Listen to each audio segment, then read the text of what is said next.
Bonjour et bienvenue. Je suis le père Nestor Nyonhwari, répondant de la pastorale missionnaire au diocèse d'Edmundston. Je vais vous entretenir sur le mois missionnaire, le mois d'octobre. Octobre, c'est le mois qu'a choisi l'Église pour s'évaluer en matière d'activité missionnaire. C'est le mois au cours duquel tout chrétien et toute communauté chrétienne est appelée à faire un examen de conscience sur son identité de disciple missionnaire et sur ce à quoi cela l'engage. Suis-je préoccupé de ceux qui ne connaissent pas l'Évangile ou de ceux qui, après l'avoir connu, l'ont rejeté? Est-ce que je prie pour la mission, pour les vocations, pour les missionnaires? Comment est-ce que j'exprime ma solidarité missionnaire? C'est autant de questions que nous avons à nous poser au cours du mois missionnaire afin de nous renouveler dans la mission. Pour nous aider à faire un tel examen de conscience, le pape nous envoie chaque année un message. Le message de cette année 2025 a pour thème missionnaire d'espérance parmi tous les peuples. Le message du pape présente trois aspects importants de l'identité missionnaire à laquelle sont appelés tous les baptisés. Le premier aspect, être à la suite du Christ. Le Christ a pour référence le Christ. Comme missionnaire, le chrétien a pour référence le Christ. C'est vrai que l'Église propose aux chrétiens des modèles dans la mission, mais ces modèles ne sont modèles qu'en Jésus-Christ. C'est lui, Jésus-Christ, le modèle suprême de la mission.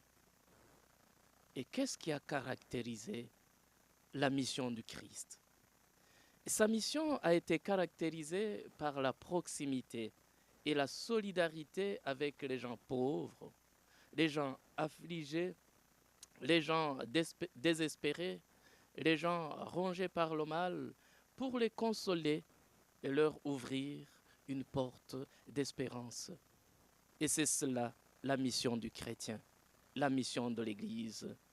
Raviver l'espérance dans un monde sur lequel planent les ombres obscures. Le deuxième aspect, être porteur et constructeur d'espérance.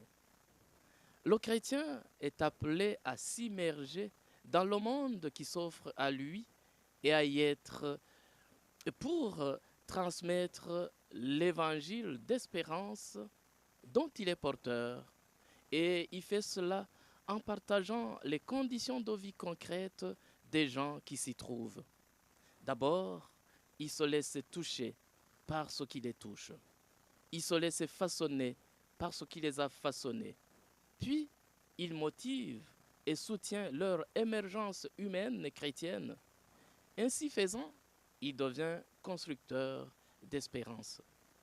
Ici, le pape cible des lieux dans lesquels la mission d'espérance est plus urgente aujourd'hui.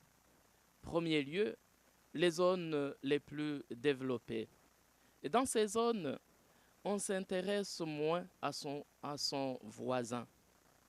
Ce qui fait qu'en cas de besoin, on ne peut pas venir au secours à son voisin. Aussi, dans ces zones les plus développées, la personne âgée mène de plus en plus une vie de désarroi, une vie de solitude, et elle semble abandonnée à elle-même. Deuxième lieu, les pays les plus avancés technologiquement. Dans ces pays, tous sont interconnectés, mais ils ne sont pas en relation. Chacun est centré sur lui-même, incapable d'ouverture à l'autre. Voilà les lieux dans lesquels la mission d'espérance est une urgence aujourd'hui. Et ici, le pape fait remarquer que c'est là que nous, chrétiens, sommes particulièrement envoyés aujourd'hui afin de briser par notre proximité et notre solidarité l'individualisme et l'isolement qui règnent. Et troisième aspect, renouveler la mission d'espérance. D'abord, ici, le pape constate que l'humanité que nous vivons est souvent distraite et malheureuse. Et c'est pour cette raison que la mission d'espérance est une urgence. Et dans cette mission, la priorité doit être mise sur la formation. Le lieu idéal de formation du missionnaire d'espérance, c'est la célébration eucharistique, communément appelée messe. Mais comment la célébration eucharistique nous forme-t-elle?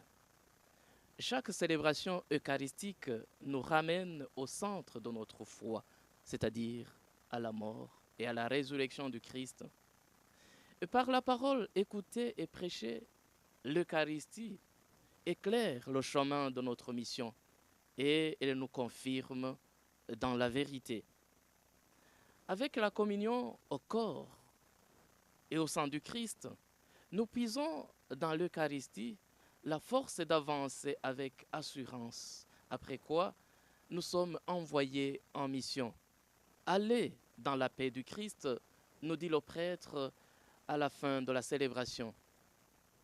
À la sortie de la messe, la mission débute par l'ouverture à l'autre, par la salutation de toute personne qu'on rencontre. Un bonjour, la paix soit avec vous. Avec une telle salutation, sur l'autre, on s'informe et sur l'autre, on appelle les bénédictions. Après ce troisième aspect, le pape conclut son message en précisant que l'évangélisation est un processus communautaire. D'abord, la mission ne se fait pas en un seul jour. Elle est de tout temps. C'est donc tout un processus.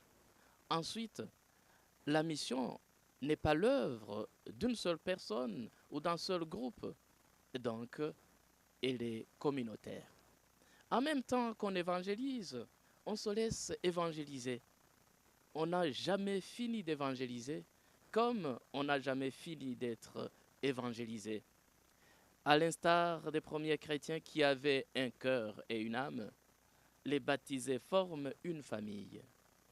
Ils doivent avoir le même souci pour le bien-être corporel, social et spirituel de la personne humaine. C'est toute la famille qui doit s'organiser pour venir en aide à ceux qui manquent de biens ou de personnel spirituel. C'est toute la famille qui doit s'impliquer dans la recherche de la paix et de la justice dans le monde. C'est aussi toute la famille qui doit s'organiser pour relever le défi chez ceux qui manquent de biens matériels ou de stratégies de développement. Et c'est la raison d'être, me semble-t-il, de la collecte de la journée mondiale des missions qui aura lieu le dimanche prochain, 19 octobre. En même temps que nous posons des actes de charité et de solidarité, nous prions Dieu pour qu'il féconde nos efforts. Et c'est pour cela que le pape Léon nous invite à prier avec le chapelet pour la paix tous les jours durant ce mois d'octobre. La part de chacun dans cette communion de prière et d'action est non seulement importante, mais précieuse. Nous invitons donc tous les chrétiens à participer massivement et activement à la célébration de la journée mondiale des missions du 19 octobre, mais aussi à la collecte des moyens financiers pour la mission, collecte qui est organisée en ce jour, en cette journée mondiale des missions. Mais nous invitons aussi les chrétiens à participer à la prière quotidienne pour la paix. La communion de prière et d'action missionnaire à laquelle nous vous invitons ne concerne pas le mois d'octobre seulement. mais elle est destinée à se poursuivre jusqu'à son achèvement à la seconde venue de Jésus-Christ.